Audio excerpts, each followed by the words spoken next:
BJP की B team है और उनसे कोई फर्क नहीं पड़ने जा रहा है। उनका कोई जनादेश नहीं है प्रशांत किशोर का।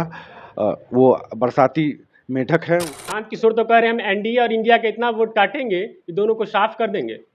उपचुनाव में भी खड़ा हुए थे वो, और उपचुनाव में भी आप देख लीजिए कि क्या स्थिति रही थी उनकी। तो 90 में जिसको ये लोग जंगल राज बोलते हैं, वह पिछड़े, अति पिछड़ों, दलित, महादलित, इनके लिए स्वर्णिम काल था। ये सुशासन की सरकार में भ्रष्टाचार चरम पे है।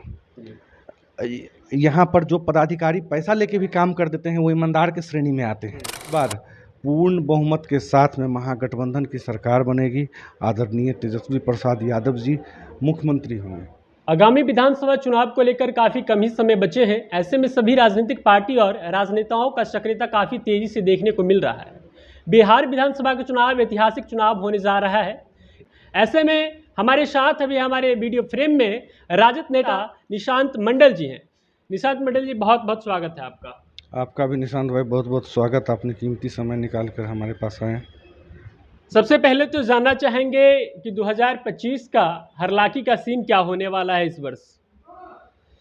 देखिए, यह तो आला कमान का निर्णय होता है कि वो कौन सी पार्टी चुनाव लड़ेगी। महागठबंधन में कई सारे साथी हैं, लेकिन इस बार लोगों का जनमत स्पष्ट है कि महागठबंधन का सरकार बनाना है। पूरे बिहार में इस बार तेजस्वी जी का लहर है। उन्हें मुख्यमंत्री बनाने के लिए हम लोग उस दिशा में काम कर रहे हैं। क्या कुछ लग रहा है महागठबंधन को बहुमत मिलेगा इस वर्ष? देखिए, पिछले बार भी 2020 में हमारी सरकार मात्र चंद हज़ार वोटों से हम लोग पीछे रह गए थे। तेजस्वी जी की सरकार नहीं बन पाई थी, लेकिन इस बार पूर्ण बहुमत के साथ में महागठबंधन की सरकार बनेगी। आदरणीय तेजस्वी प्रसाद यादव जी मुख्यमंत्री होंगे। इस वर्ष तो जन स्वराज प्रशांत किशोर भी काफ़ी सक्रिय हो चुके हैं, तो क्या कुछ ज़्यादा चैलेंजिंग नहीं लग रहा है ये विधानसभा का चुनाव? कोई चैलेंजिंग नहीं है। वो बीजेपी की बी टीम है और उनसे कोई फर्क नहीं पड़ने जा रहा है। उनका कोई जनादेश नहीं है प्रशांत किशोर का। वो बरसाती मेढक है। वो आए हैं, इसके बाद पुनः वो चुनाव खत्म होगा, वो अपने पुराने काम में वो लग जाएंगे। प्रशांत किशोर तो कह रहे हैं हम एनडीए और इंडिया के इतना वोट काटेंगे कि दोनों को साफ कर देंगे। उपचुनाव में भी खड़ा हुए थे वो, और उपचुनाव में भी आप देख लीजिए कि क्या स्थिति रही थी उनकी। बस बोलने की बात है, बोलने पे किसी को प्रतिबंध नहीं है। अभिव्यक्ति की आज़ादी है संविधान में, तो बस बोल रहे हैं, बोलने दीजिए, अपना काम कर रहे हैं। तो प्रशांत किशोर विशेष कुछ नहीं कर पाएंगे?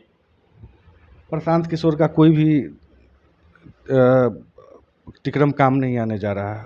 और बीजेपी की बी टीम है, वो स्पष्ट है, और उससे हम लोगों को कोई फर्क नहीं पड़ता।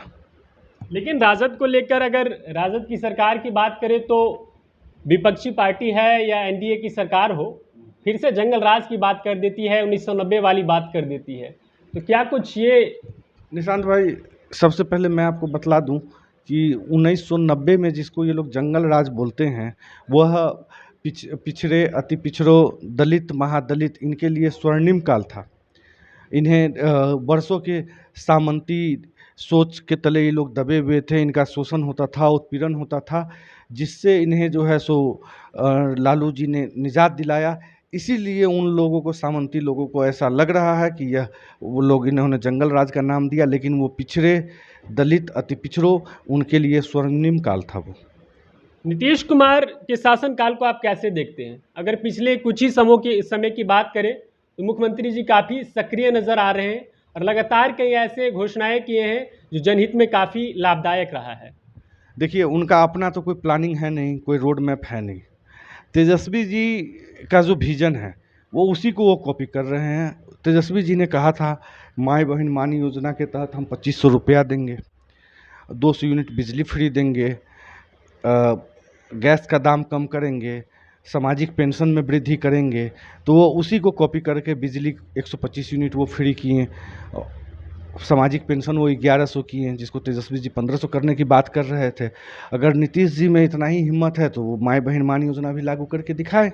अच्छा, नीतीश जी ने परिवर्तन सब जो किए हैं उसका श्रेय फल तेजस्वी मिलने जी को जाता है। नहीं, फल उसको मिलने वाला है कि नहीं 2025 का नहीं, विधानसभा? देखिए बिहार की तमाम जनता समझ गई है कि इतने दिन से ये 20 साल से ये सरकार में है।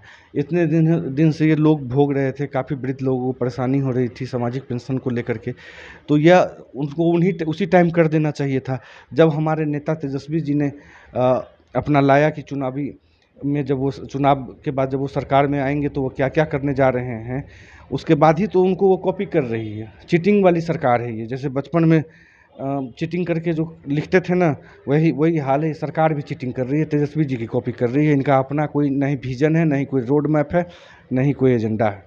जब राजद और जेडीयू का गठबंधन रहा 18 महीने का, तो नीतीश कुमार मुख्यमंत्री और उप मुख्यमंत्री जब तेजस्वी यादव थे, तो युवाओं को काफ़ी रोजगार मिला और युवाओं तेजस्वी से काफ़ी खुश हुए। क्या इस वर्ष वो खुशी जो है वोट में तब्दील हो सकती है? युवाओं का वोट तेजस्वी यादव को जाएगा इस वर्ष? देखिए, आप देख सकते हैं कि पूरे बिहार में युवाओं में एक अलग क्रेज़ है तेजस्वी जी का, और जितना कम समय में इन्होंने सरकार में आते हुए 17 महीने में इन्होंने नौकरियां दी। इस साथ ही साथ कई सारे डेवलपमेंट का काम हुआ। मेट्रो का कई सारे नए रूट पर एक्सटेंशन करवाया उन्होंने। कई सारे ब्रिज को या बड़े बड़े बाईपास को, रोड को उन्होंने सैंक्शन करवाया, उनके कार्यकाल में कराया गया। तो निश्चित तौर पे बिहार की जनता मूर्ख नहीं है, वो हर एक चीज़ को देख रही है, समझ रही है बारीकी से, और इस बार जनता परिवर्तन के मूड में। अगर हरलाखी की बात करूँ तो हरलाखी विकास से कोसों दूर है। सड़कें की बात करूँ तो सड़कें की स्थिति जर्जर है। आप पिछले दिनों की अगर स्थिति देखिएगा तो आम जन जो था पानी के लिए तरस रहा था। क्या कुछ लग रहा है ये परिवर्तन यहाँ? आप देख लीजिए, हरलाखी की जनता मूलभूत सुविधा से वंचित है। नहीं यहाँ पर स्वास्थ्य है उच्च स्तरीय, नहीं शिक्षा है, नहीं जो है, अब देखें पानी के लिए हाहाकार मच गया था।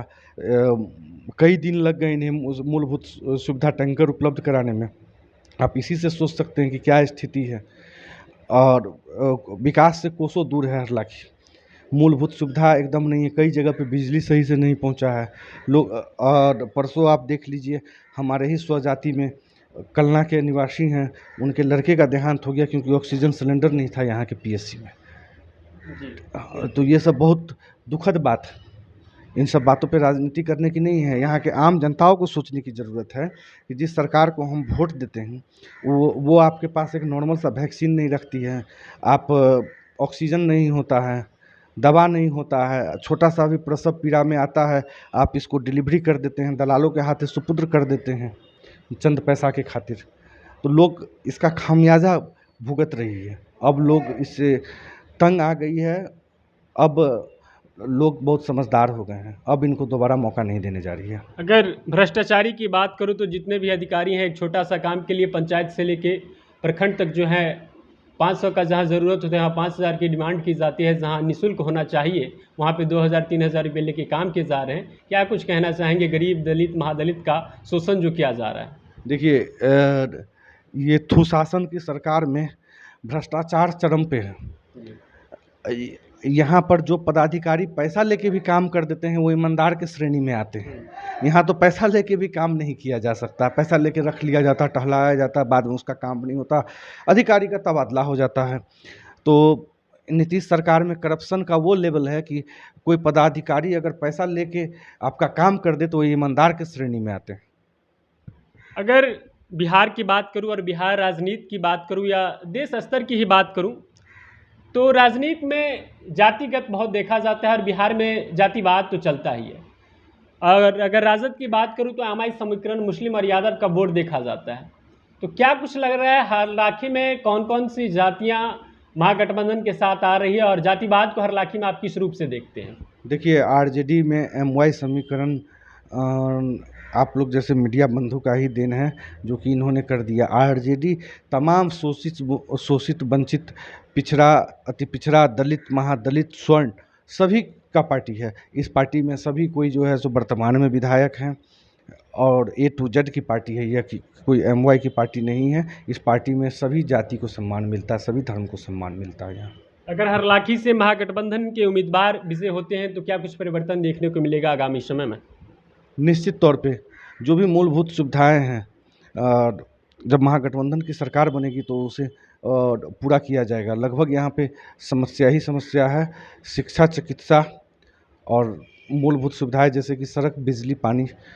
और हम लोग कृषि पे आधारित है, हमारे यहाँ के लोग तकरीबन, तो कृषि के लिए भी पटवन का व्यवस्था, जैसे पक्का नाला का व्यवस्था हो गया, बोरिंग का हो गया, नहर का हो गया, पक्का नहर का हो गया, इन सब तमाम तरह की चीज़ों का व्यवस्था किया जाएगा जब जैसे ही महागठबंधन की सरकार बनती है तो। आर्यन बिहार से बात करने के लिए बहुत बहुत धन्यवाद। आपका भी बहुत बहुत धन्यवाद निशांत भाई। ये थे हमारे साथ राजद नेता निशांत मंडल, जिन्होंने अपनी बात बेबाकी और निष्पक्षता के साथ रखा है। देखना होगा कि आगामी समय में हरलाखी की जनता इनको कितनी मान सम्मान देती है। अभी तक के लिए बस इतना ही।